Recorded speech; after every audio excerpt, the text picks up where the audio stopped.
नमस्कार दोस्तों। तो जैसे हमने बताया था कि हम अपनी अगली वीडियो में आपको ट्रेडिंग अकाउंट और डीमैट अकाउंट समझाएंगे और जितने भी हिडन चार्जेस हैं वो सब बताएंगे। अब इन अकाउंट्स को समझने के लिए हम एक छोटे से इलस्ट्रेशन की तरफ चलते हैं। मान लीजिए आप एक शॉप पर गए और आपको वहाँ पर एक पेन पसंद आया। आपने अपना वॉलेट निकाला और पैसे दे दिए और पेन को अपने बैग में रख लिया। सेम केस कुछ हमारे ट्रेडिंग अकाउंट और डीमैट अकाउंट के साथ भी है। लेट सपोज़ आपको कोई शेयर ख़रीदना है। उसके लिए आपको आपके बैंक अकाउंट से रुपीज़ ट्रेडिंग अकाउंट में डालने पड़ेंगे, जिस रुपीज़ को आप यूज़ करके शेयर्स खरीद पाएंगे यानी ट्रेड कर पाएंगे। अब मान लीजिए आपके पास आपके बैंक अकाउंट में 10,000 रुपीज़ थे और आपको IBC कंपनी के 10 शेयर्स खरीदने थे जो कि 500 रुपीज़ पर शेयर की वैल्यू रखते हैं। तो आपको ट्रेडिंग अकाउंट में 10 इंटू 500 यानी 5,000 रुपीज़ डिपॉजिट करने पड़ेंगे, जिनसे आप उन शेयर्स को खरीद पाएंगे। अब जैसे आपने इलस्ट्रेशन में पेन खरीद कर पेन को बैग में रखा था, सेम आपको वो खरीदे हुए शेयर्स कहीं पर रखने के लिए एक डीमैट अकाउंट चाहिए। लेमन भाषा में अगर मैं आपको शेयर्स के बारे में समझाऊं तो एक मार्केट डे से ज़्यादा को आपको अगर कहीं वो शेयर्स रखने हैं या आपको वो डिलीवरी में शेयर्स रखने हैं तो हमारा एक डीमैट अकाउंट होना बहुत ज़्यादा ज़रूरी है। अब हम डीमैट अकाउंट को थोड़ा और क्लियर समझते हैं। पहले के टाइम पे लोगों को शेयर खरीदने के लिए ब्रोकर्स को कांटेक्ट करना पड़ता था, जिसको आप रुपीज़ देते थे और वो ब्रोकर स्टॉक एक्सचेंजेस में जाकर जैसे NSE और BSE में जाकर आपकी तरफ से उन शेयर्स को ख़रीद लेता था और आपको उन शेयर्स का एक सर्टिफिकेट मिल जाता था। और जब शेयर्स सेल करने होते थे तो वो शेयर सर्टिफिकेट ले जाकर वहाँ पर उस कंपनी के शेयर्स में इंटरेस्टेड लोगों को वो स्टॉक्स के शेयर्स सर्टिफिकेट देकर रुपीज़ ले लिया करता था। क्योंकि वो शेयर सर्टिफिकेट एक मटेरियल होता था और आने वाले टाइम पे सेबी ने शेयर सर्टिफिकेट को कंसेप्ट हटाकर इलेक्ट्रॉनिक होल्डिंग प्लेसेस बनाई थी शेयर्स के लिए, जिसको हमने डीमैटेरियलाइज्ड कहा गया और डीमैटेरियलाइज से नाम आया डीमैट अकाउंट। इसी को हम डीमैट अकाउंट कहते हैं और ये एक ऐसी प्लेस है जहाँ पर आप अपने यानी इलेक्ट्रिकल स्टॉक्स, जो स्टॉक्स आपके पास हैं बट आपको एक पोजीशन चाहिए उन्हें रखने के लिए, आप वहाँ पर उन्हें रख सकते हैं। अब हमारे ब्रोकर्स हमारे फ़ोन में हैं। हमारे पास दो टाइप के ब्रोकर होते हैं। पहले फुल सर्विस ब्रोकर, जैसे आपको अगर ट्रेड करना है तो आप अपना ट्रेडिंग अकाउंट HDFC, ICICI या ऐसे किसी भी बैंक के साथ खुलवा सकते हैं। इनको हम कहते हैं फुल सर्विस ब्रोकर। इनकी सर्विसेज कुछ थोड़ी हाई होती हैं, जैसे आप इनको कॉल करके शेयर्स खरीद सकते हैं। और दूसरे होते हैं आज के टाइम पे सबसे फेमस डिस्काउंट ब्रोकर, जैसे up stocks, Zerodha, angel broking, 5 पैसा और ऐसे बहुत सारे डिस्काउंट ब्रोकर्स आज के टाइम पे अवेलेबल हैं। अगर आपको अप स्टॉक्स या 5 पैसा में अकाउंट ओपन करना है तो आप हमारे नीचे दिए हुए लिंक्स को क्लिक करके अपना अकाउंट बना सकते हैं, जिससे हम आने वाले टाइम पे आपको मैप कर पाएंगे और आपको अदर बेनिफिट्स हमारी तरफ से मिल सकेंगे। तो इसलिए आप हमारे नीचे दिए हुए लिंक्स का यूज़ ज़रूर करें। हमारे डीमैट अकाउंट भी सिर्फ दो बॉडीज़ के पास ही खुलते हैं, एक है CSDL और दूसरा है NSDL। आप चाहें किसी भी ब्रोकर के पास जाएं, फुल टाइम ब्रोकर या फिर हमारे डिस्काउंट ब्रोकर, दोनों के पास ही इन्हीं दोनों की चीज़ों का एक्सेस होता है। तो ये था हमारे ट्रेडिंग अकाउंट और डीमैट अकाउंट।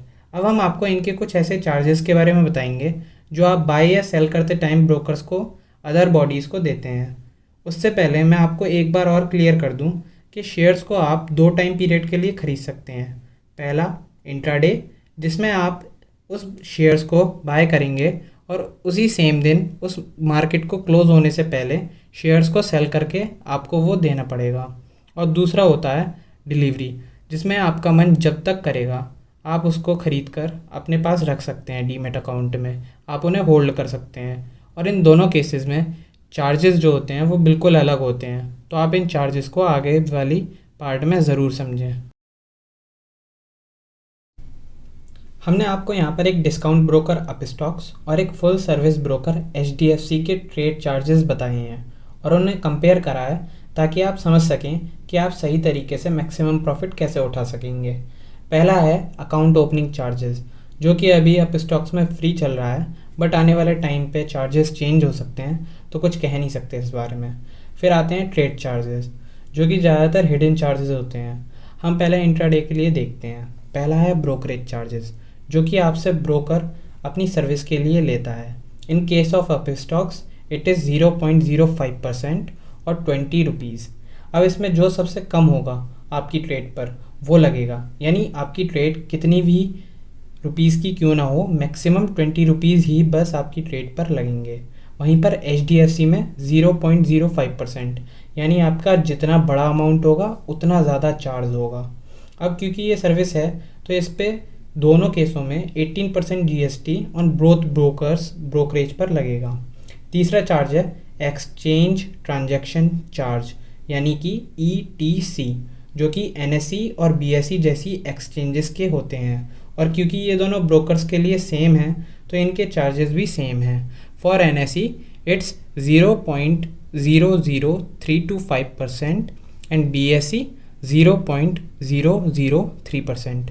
चौथा चार्ज है 18% GST ऑन दीज ETC, क्योंकि ये दोनों भी सर्विसेज हैं। फिफ्थ चार्ज है स्टैम्प ड्यूटी चार्ज, जो कि स्टेट वाइज वेरी करता है और यूपी में अप्रॉक्स 0.015% है और ये दोनों ब्रोकर्स के लिए सेम है। अब सिक्स्थ चार्ज है सेवी टर्नओवर चार्ज, ये भी दोनों के लिए सेम है, जो बाय और सेल दोनों करते टाइम लगता है और जो कि है 0.0001%। लास्ट चार्ज है STT सेल ट्रांजैक्शन टैक्स, जो कि आपकी सेल वैल्यू पर लगता है 0.025% और ये भी दोनों ब्रोकर्स के लिए सेम है। अब अगर हम देखें कि हमने IBC कंपनी के 10 शेयर्स ऑन 500 शेयर प्राइस खरीदे थे और उनकी वैल्यू 1000 हो जाती है जब हम उन्हें बेचते हैं, सेल करते हैं। अब आपका इंट्राडे में क्या प्रॉफिट बनता है, क्या नेट प्रॉफिट बनता है? तो इसका जो हमारा प्रॉफिट बना वो 1000 यानी जो सेल प्राइस थी माइनस 500 जो हमारी बाय प्राइस थी, यानी जो नेट निकला वो 500। क्योंकि हमने 10 शेयर्स खरीदे थे तो 500 इंटू 10 यानी बनता है हमारा 5000 rupees. But after all charges हमें मिलेंगे 490.8758 रुपीज़। अप्रॉक्स 12.55 रुपीज़ चार्जेस हमारे ब्रोकरेज और सारे चार्जेस में कट गए।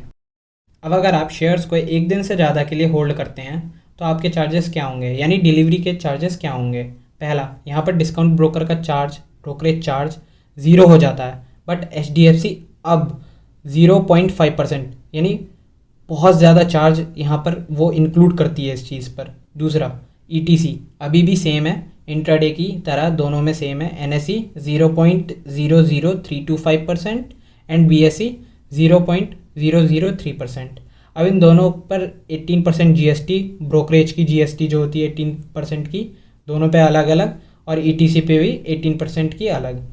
यहाँ पर हमारा एक चार्ज और ऐड हो जाता है जो कि है DP चार्ज। CDSL इसके लिए 5.5 रुपीज़ लेता है प्लस 13 रुपीज़ इस पर आप स्टॉक्स पे लगते हैं। वहीं पर HDFC इस केस में CDSL की 5.5 रुपीज़ लेता है और HDFC खुद अप्रॉक्स 25 रुपीज़ लेता है। अब DP चार्ज कुछ ऐसा चार्ज है कि आपको जब आप रुपए सबमिट करने जाते हैं किसी बैंक में तो जो चार्ज आप पे लगता है वो सेम चार्ज एक DP चार्ज की तरह होता है जब आप किसी स्टॉक्स को अपने डीमेट अकाउंट में रखते हैं, उसे हम कहते हैं डिपॉजिटरी चार्ज। तो अगला चार्ज है हमारा STT जो कि सेम है, और सेबी टर्न चार्ज ये भी सेम, स्टैम्प ड्यूटी चार्ज ये भी सेम इंट्राडे की तरह।